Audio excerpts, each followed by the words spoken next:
কাটরা মসজিদ, আচ্ছা ওটার মধ্যে ঢুকছি। আর কিছু ইনফরমেশনের লাগি আমরা এই বই লইছি আর গাইড একজন লইছি আর কি। এটা হইল গিয়া বাঙ্গালের নবাব মুর্শিদ কুলি খাঁ যেটা হলো 1723 মধ্যে এটা কনস্ট্রাকশন করছে। ওই সামনে আমরা গাইড আছেন, তো গাইডে লইয়া যাই আর আমরা। আচ্ছা, তো আজ থেকে 300 বছর আগে এসব জায়গাতে ওয়ার্ল্ড ফেমাস সবজির বাজার বসতো। সবজির বাজার, হ্যাঁ, আচ্ছা আর সবজির বাজার বসতে বলে স্যার আজও আমাদের এই জায়গাটা রানিং অ্যাড্রেস হচ্ছে সবজি কাটরা। আর কাটরা শব্দের অর্থ হচ্ছে গঞ্জ বা বাজার। কি কাটরা শব্দের অর্থ হচ্ছে বাজার, বাজার বা মার্কেট। মার্কেট, আচ্ছা। এই যে দু সাইডে দুটো টাওয়ার দেখলেন যে লম্বা লম্বা, আচ্ছা এই দুইটা, এই যে টাওয়ার, এই একটি টাওয়ার আর এই আরেকটি টাওয়ার। হ্যাঁ, এই টাওয়ারের কাজ হতো সেই সময় তো মসজিদে কোনো লাউডস্পিকারের অবস্থা ছিল না। তো সকাল সন্ধে উঠে টিনের চোঙ বা বাঁশের চোঙের সাহায্যে আরবিয়ান আজান দেওয়া হতো এবং শত্রুপক্ষকে ফলো করা হতো। কিন্তু দিল্লির কুতুব মিনার অ্যাক্সিডেন্ট হয়ে যাওয়ার পর এই টাওয়ারে উঠা বন্ধ করে দেওয়া হয়েছে। আর স্যার এই যে একতলা দোতলা যে ঘরগুলো দেখবেন স্যার, এই উপরে ঘরগুলোকে বলা হচ্ছে মাদ্রাসা বা ছাত্রাবাস। মাদ্রাসা বা সেই সময় বাইরে থেকে যেসব স্টুডেন্ট আসতো স্যার উপরে পড়ালেখা করা হতো এবং একসঙ্গে 700 মৌলবীর কোরআন শরীফ পাঠ করার ব্যবস্থা ছিল। আর মাথায় রাখবেন প্রত্যেকটা মসজিদের গেটের হাইট ছোট, মানে হচ্ছে কোনো মন্দির মসজিদ আমরা যেখানে প্রবেশ করি না কেন মাথা নিচু, মানে তাকে সম্মান জানানো। তো স্যার আমরা যেটা দিয়ে প্রবেশ করছি এটা কিন্তু ব্যাক সাইড দিয়ে প্রবেশ করছি। আর একটা কথা মাথায় রাখবেন, এই কাঠটা মসজিদের বৈশিষ্ট্য হচ্ছে কোনো রড নেই, কোনো ঢালাই নেই, কোনো কড়িবর্গার কাজ নেই। তাহলে বলবেন এগুলো কী দিয়ে তৈরি? এগুলো তৈরি আছে চুন, সুরকি, ডিমের কুসুম, খয়ের জল, চিটাগুড়, মেথি জল, সাবুদানা। সেই সময় সিমেন্টের আবিষ্কার হয়নি। চলুন এবার আমরা সামনে যাব। এইটা মেইন মসজিদ, এটা মেন মসজিদ। এটা হচ্ছে দিল্লির যে জামা মসজিদ, আচ্ছা, তার ঠিক একই অনুকরণে। তো স্যার এটা তৈরি করা হয়েছে 1723-এ শুরু, 24-এ শেষ, মাত্র 2 বছরে নবাব মুর্শিদ কুলি খাঁ তৈরি করেছিলেন। আর একটু ফলো করে দেখুন স্যার, এই যে ওয়ালের গায়ে চারকোনা যে খোপগুলো দেখা যাচ্ছে না স্যার, নবাব মুর্শিদ কুলি খাঁর টাইমে চতুর্দিকে সব বেলজিয়াম গ্লাস সিস্টেম করা ছিল। এর কারণ হচ্ছে এই সাইডের খোপগুলোতে থাকতো প্রদীপ, উপরে থাকতো মোমবাতি, আলোটা রিফ্লেক্ট হতো এবং রাতের বেলায় চাঁদের আলোতে পুরো মসজিদটা আলোকিত হয়ে পড়তো। তাহলে দেখুন নবাবী আমলের সায়েন্টিস্টেরা কত উন্নত। বলেন এগুলো এখন গেল কোথায়? ব্রিটিশ সরকার যখন চলে যায় কিছু লুটপাট করে নিয়ে চলে যায়, কিছু আপনার হাজারদুয়ারি মিউজিয়ামে দেখতে পারবেন। আর স্যার এই যে নিচে যে গর্তগুলো দেখা যাচ্ছে না, অনেকে বলে এগুলো স্যার গুপ্ত রাস্তা। মাথা রাখবেন স্যার, এগুলো কিন্তু কোনো গুপ্ত রাস্তা না। এক কথা আমাদের ঘরের ভেন্টিলেশন যেরকম উপরে, এটা কিন্তু নিচে, যেটাকে আমরা বাংলা ভাষায় ড্যাম্প, এয়ারপাস, শুকনো রাখার ব্যবস্থা, এয়ারপাস। আচ্ছা আচ্ছা, সামনে। তো ব্রিফিং শুনরা কিছু মানে যত ইনফরমেশন আছে গাইড এখন লই লইছি। গাইড লই গিয়া মানে বেটার আন্ডারস্ট্যান্ডিং, বেটার ইনফরমেশনের লাগি আমরা গাইড এখন লইছি। পুরা 1 ঘন্টা লাগবো আর কি, 40-45 মিনিট লাগবো হয়েছে আর কি, পুরা একটা এক্সপ্লোর করার লাগিয়া যেতে পারেন। এরকম ব্রিকেট কিন্তু সব জায়গায় দেখা যায় না। এইরকম হ্যাঁ, ব্রিকেট, এগুলো আমরা বাংলা ভাষা বাংলা ইট বলা হচ্ছে, অনেকটা ক্যাসেট টাইপের মতো। হ্যাঁ, এটা তো অনেক ছোট ছোট। হ্যাঁ, তো মাথা রাখবেন এগুলো কিন্তু 19বিংশ শতাব্দীর আগেকারই। স্যার একটা জিনিস ভালো করে দেখুন, আমাদের পায়ের নিচে এই যে স্কোয়ার করে এক একটা আসন দেখতে পাচ্ছেন, মানে এই চাতালের মধ্যে আনুমানিক 2000 মানে 2000 আসন আছে।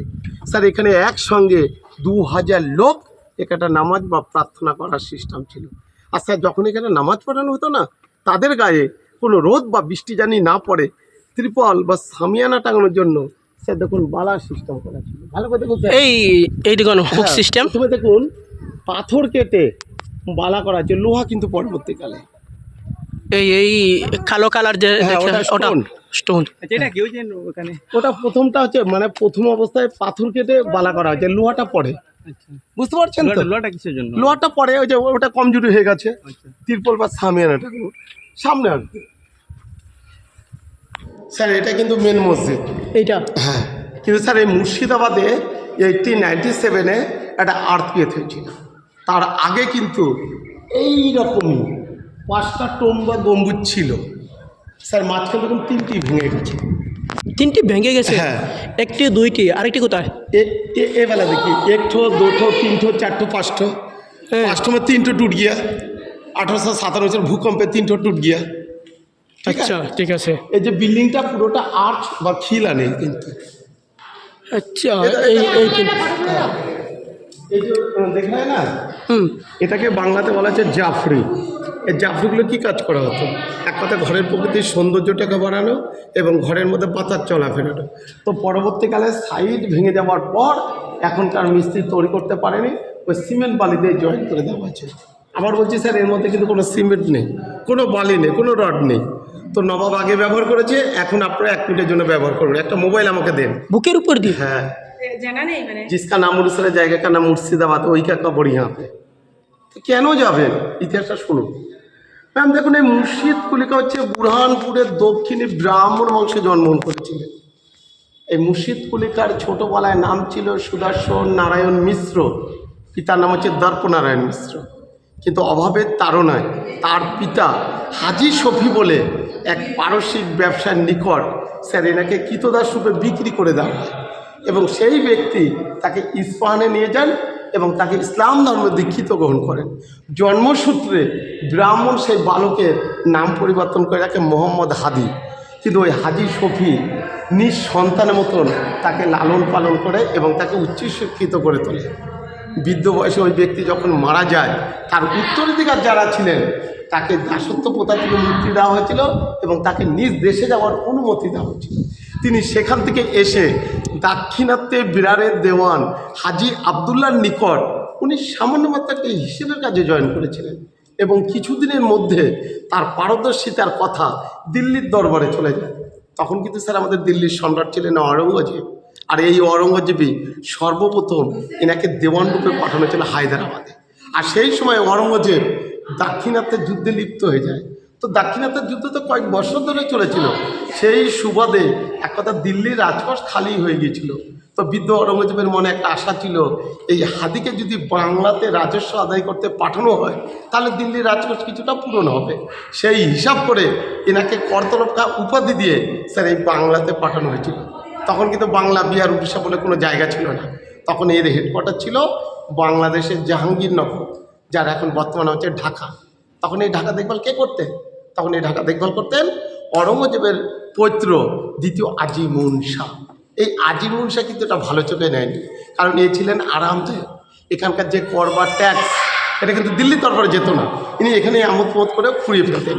কিন্তু কিছুদিনের মধ্যে এদের মধ্যে যখন মনোমালিন্য হয়ে যায়, তখন কিন্তু উনি ক্যাপিটাল ঢাকা থেকে এই মুর্শিদাবাদে নিয়ে চলে আসে। কারণ এই মুর্শিদাবাদ তার ফৌজদারি এবং নিরাপত্তার অভাবটা ছিল ভালো। উনি সেই হিসাব করে এই মুর্শিদাবাদে চলে আসে, কারণ সেই সময় ইউরোপীয় বণিকদের আনাগোনায় বাংলা থেকে শুরু হয়েছিল। কাশিমবাজার, চন্দ্রনগর, ফোর্ট উইলিয়াম, কলকাতা, তাহলে উনি এখান থেকে দেখভাল করতে পারতেন। কিন্তু এখানে একটা কথা মাথায় রাখতে হবে, অরঙ্গজেবের মৃত্যু হয়েছিল 1707-এ। তাহলে তারপরে দিল্লির দরবারে বসার কথা ছিল কী ছিল? এই আজিমুন শাহ। কিন্তু ঘরোয়া যুদ্ধে আজিমুন শাহর মৃত্যুর পরে এর দাবিদার হয় বা সিংহাসন হয় জাহানদার শাহ। জাহানদার শাহর পরে কে বসে? ফারুক শিয়ার। এই ফারুক শিয়ারই মুর্শিদ কুলিকাকে 1716-তে এনাকে সুবেদার, দেওয়ান দুটো পদেরই অধিকার, যা কোনো নবাব হয় না। কিন্তু ইনি শেষ জীবনে বলে গিয়েছিলেন, আমাকে এমন জায়গায় কবর বা মাজারটা দেওয়া হবে যেসব ব্যক্তিরা এই কাঠমসজিদে নামাজ পড়তে আসবে তাদের পায়ের ধুলো পেলে আমার কিছুটা পাপ মুক্ত হবে, কারণ আমি অনেক ভুলভ্রান্তি করতে পারি। যার জন্য স্যার মুর্শিদাবাদে 18টা নবাবের মধ্যে একমাত্র ইনারি কবরটা দেখুন পুরোটা মাটি দিয়ে তৈরি, আর সেই কবরটা হচ্ছে দেখাবো। তার আগে একটা কথা বলি, আপনার নামটা কি? অভিজিৎ অভিজিৎ কি দাস। হিন্দু? পূর্ব দিক কোনটি? ইস্ট। ইস্ট, পূর্ব দিক। ইস্ট কোন দিক? স্যার আপনার নাম? আশরাফুল্লাহ লস্কর। ইস্ট কোন দিক? সম্ভবত এদিকে হবে। আপনার তো এই জিনিসটা ভুল হলে প্রশ্ন করেছেন, ক্ষমা করবেন। স্যার একটা কথা বলি, দেখুন আমি একটা হিন্দু বাড়ির ছেলে, আমাদের তো মন্দিরে মূর্তি আছে, আমরা তাকে দেখে প্রার্থনা করি, কিন্তু মুসলিম ভাইদের তো কোনো মূর্তি নেই। তো মাথায় রাখবেন, ইন্ডিয়ার সব মসজিদ হচ্ছে ইস্ট ওয়েস্ট। ওয়েস্ট হচ্ছে মক্কা, মানে পশ্চিম দিকে হচ্ছে মক্কা, সবসময় নামাজটা পশ্চিম দিকে। কি কারেক্ট কথা তো? ঠিক আছে, ঠিক আছে। হ্যাঁ, যার জন্য সামনের বোর্ডে লেখা আছে যে মুর্শিদ কুলিকার কবরটি প্রবেশ সোপান। এবার স্যার সবাই প্রবেশ সোপান বলতে গেলে ওটাকে বোঝে, কিন্তু আপনাকে দিক নির্ণয় করতে হবে মসজিদের এন্ট্রেন্স কোনটি। মাথায় রাখবেন, আমরা কিন্তু এখনো এন্ট্রেন্স থেকে পৌঁছাইনি। এন্ট্রেন্স ওইদিকে? এটাই এদিকে। আচ্ছা, এটাই লেগে এন্ট্রেন্স পশ্চিম, মানে পিছন দিক। এন্ট্রেন্সের পিছন দিকে কেন? ওই যে পিছনে যে রাস্তা দেখলেন, এই রাস্তা নয়া হয়, इसलिए बैक साइड फ्रंट हो गया और फ्रंट साइड बैक हो गया। अच्छा, ठीक है, चलिए इधर से। तो ऐसा क्यों किया? ऐसा वो जो रोड नया है। আচ্ছা আচ্ছা এক কথায় দেখুন, এই জায়গাটার একটু ভৌগোলিক কারণটা বলি, যেহেতু আপনারা স্টুডেন্ট বা পরীক্ষা দিচ্ছেন। হ্যাঁ কলকাতার চেয়ে এই স্তর, মুর্শিদাবাদের চেয়ে এই স্তর। দেখুন কলকাতাতে একটু বৃষ্টি হলে কিন্তু জলে জমে যায়, কিন্তু মুর্শিদাবাদের জল কী জিনিস আমরা বুঝতে পারি না, মানে অনেক উঁচু। আর 2 নম্বর হচ্ছে এখানকার মাটি হচ্ছে খুবই উর্বর।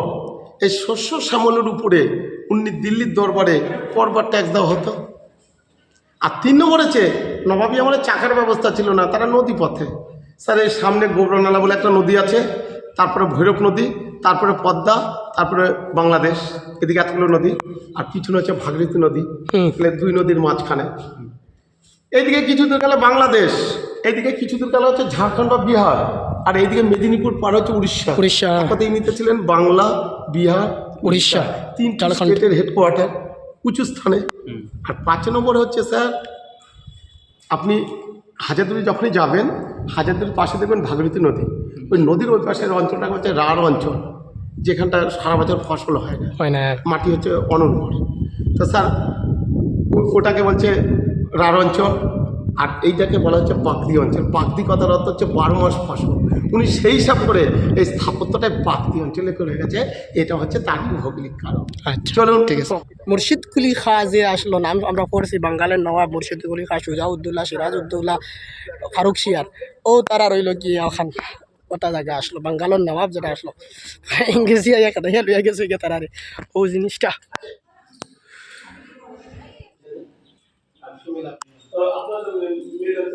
হ্যাঁ এই মুর্শিদ কুলি খাঁ जिसका नाम मुर्शिद जाएगा का नाम मुर्शिदाबाद, वही का कबर यहाँ पे, এইখানে এটাই কবর।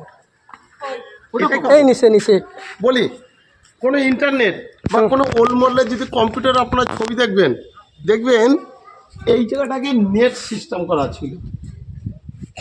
এইখানে এইখানে হ্যাঁ, জালি সিস্টেম। আপনারা যদি কেউ তাজমহলে ঘুরতে যাওয়া হয়, দেখবেন মমতাজের বুকের উপরে একটা নেট সিস্টেম করা আছে। কিন্তু সেন্ট্রাল গভর্নমেন্ট 1958-এ যখন এটা টেক আপ করে নেয়, তখন কিন্তু নেটটাকে উঠিয়ে দিয়ে 14টা সিঁড়ির নিচে যে কবরটা আছে আপনাকে দেখানো হবে। কারণ এটাই কিন্তু সে মসজিদের সামনের দিক। যেসব নামাজিরা এই কাট্টা মসজিদে আসতেন, সবাই কিন্তু তার বুকের উপর দিয়ে যেতেন। আমার আপনার পায়ের ধুলো এনার কবর উপরে পড়তো বলে 18টা নবাবের মধ্যে এক কথা এনারই কবরটা দেখবেন পুরোটা মাটি দিয়ে তৈরি। আসুন নিচে মাজারটা আছে দেখাবো, আসুন নিচে আছে নিচে আসুন। হ্যাঁ নিচে। ভালো লাগে তো? ভালো মানে আশ্চর্যজনকভাবে, মানে আমরা যেদিকে আঠিয়া নামি আর ও জায়গা থেকে গিয়া মুর্শিদ কুলি খার মানে খবর আর কি, এটা আনবিলিভেবল। মানে আজ ফার্স্ট টাইম আর কি সেওর খবরের উপরে দিয়ে আঠিয়ে গেলাম আর কি, রাজ্য যদি বুঝতে ধরে। আচ্ছা এই ও হো আচ্ছা আচ্ছা, তো এই সেই মুর্শিদ কুলি খার খবর। ভালো কথা বলে আমরা কিন্তু তার বুকের উপর দিয়ে আসলাম। ওই জায়গাটা নেট ছিল, আমার আপনার পায়ের ধুলে এনার বুকের উপরে পড়তো। যার জন্য স্যার মুর্শিদাবাদে 18টা নবাবের মধ্যে একমতে এনার কবরটা পুরোটা মাটি দিয়ে তৈরি। আচ্ছা মুর্শিদাবাদের যে 8টা নবাব তার নাম একটু বলেন না। বলে তো এর মৃত্যু হয়েছিল 1725 সালে। মসজিদটার এজ হচ্ছে 303। আর এরই মেয়ে যে বাচ্চাদের কলিজা বা হাট কেন্দ্র, যে ইতিহাস নিয়ে অনেক লেখকের অনেক মতামত আছে। আপনি ওখানেও তো তার বুকের উপর দিয়ে যাবেন, কিন্তু ওরকম মাটি দেওয়া কবর পাবেন না। এই যে আপনি আমাকে প্রশ্ন করলেন যে মুর্শিদাবাদে 18টা নবাবের নাম, মাথায় রাখবেন মুর্শিদাবাদে যে 18টা নবাব রাজত্ব করে গেছে, 18 জন নবাবের মধ্যে 5 জন হচ্ছে স্বাধীন নবাব। কে কে দেখুন, মুর্শিদ কুলি খাঁ রাজত্ব করে গিয়েছিলেন 1704 থেকে 1725, 25। এরপরে এরই জামাতা সুজাউদ্দৌলা বা সুজাউদ্দিন স্যার রাজত্ব করে গিয়েছিলেন 1725 থেকে 39, 39। তারপরে জামাইয়ের ছেলে সারফরাজ খাঁ, 40। মানে এক কথায় 3 জন হচ্ছে মুর্শিদ কুলি খাঁ রিলেটিভ, এই 3 জন। আচ্ছা এই তারপরে হ্যাঁ, তারপরে সালিবদ্দি। তাহলে প্রশ্ন হলো হঠাৎ আবার আলিবর্দী কোথা থেকে আসলো? এই আলিবর্দী কিন্তু তৎকালীন ইনি পূর্ব পাটনার শাসনকর্তা ছিলেন। ইনি গিরিয়ার যুদ্ধে 1740 সালে এই আলিবর্দীর কাছে সারফরাজ খাঁ পরাজিত হয়ে বাংলার মসনদে বসে আলিবর্দী রাজত্ব করে গিয়েছিলেন 1741 থেকে 56, 56। তারপর হচ্ছে সিরাজউদ্দৌলা 57। তাহলে আমাদের যদি বাংলার শেষ স্বাধীন যুদ্ধ সেটা হচ্ছে পলাশী যুদ্ধ, আর ইন্ডিয়ার যদি শেষ স্বাধীন যুদ্ধ সেটা হচ্ছে ব্যাটেল অফ বক্সার 1764, 1764। দিল্লির দ্বিতীয় শাহ আলম, অযোধ্যা সুজাউদ্দিন আর মীর কাসিম। তারা তীব্রচেষ্ট চেষ্টা করেছিল কিন্তু পারেনি। কিন্তু লজিক তত্ত্বে মীর কাসিমকেও স্বাধীন নবাব বলা চলে। সিরাজের পরে নবাব হয়েছে মির্জাফর, মীর কাসিম, নাজিমুদ্দৌলা, সৈফুদ্দৌলা, বাবর আলী, আলিজা, ওয়ালিজা, হুমায়ুন জা, ফেরদুন জা, হাসান আলী, ওয়ারেস আলী, ওয়াসেফ আলী, এরা সব কিন্তু কাঠের পুতুল। মানে ইংরেজরা কিছু দিয়েছে, কয়েকদিনের জন্য নবাব হয়েছে, বসতে বলেছে বসেছে, উঠতে বলেছে। তাহলে দেখুন মুর্শিদ কুলি খাঁর সাথে সিরাজের কোনো সম্পর্ক নেই। চলুন স্যার এই মসজিদের মধ্যে আবার ইনি শেষ জীবনে দুটো ধর্মের সমন্বয় সম্প্রীতি বজায় রাখার জন্য আবার মন্দিরও করে গেছে। সামনে আসবো। কি ভালো লাগে তো? হ্যাঁ, অনেক ভালো লাগছে। ওই পাশে যেরকম দুটো টাওয়ার দেখেছিলেন, এটা এই একটি টাওয়ার, এই পাশে একটি টাওয়ার, এগুলো 1897 ভূমিকম্প সব ডিস্ট্রয় হয়ে যায়। সেটা দেখা বহুত সুন্দর ভিউ দের ওখান থেকে। ওই দেখুন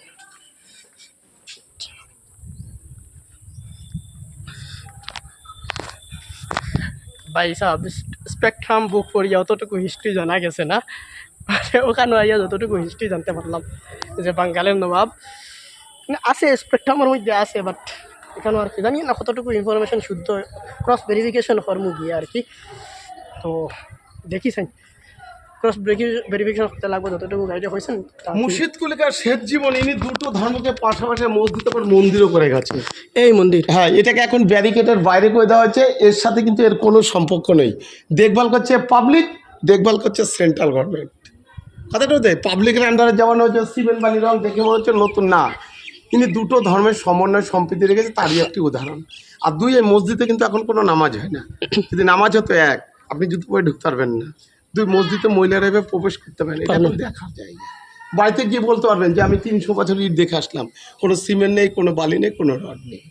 চলে আসুন। আচ্ছা এটা আলাদা কেন করে দিলেন? এটা আমাদের, এটা ক্যামেরা করবেন না।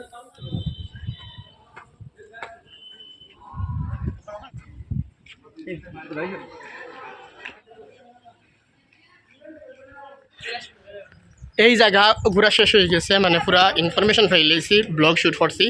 আর এখন অন্য জায়গা যেটা রয়েছে সেটা স্পট হয়েছে, ও জায়গাগুলা ঘোরার জায়গা।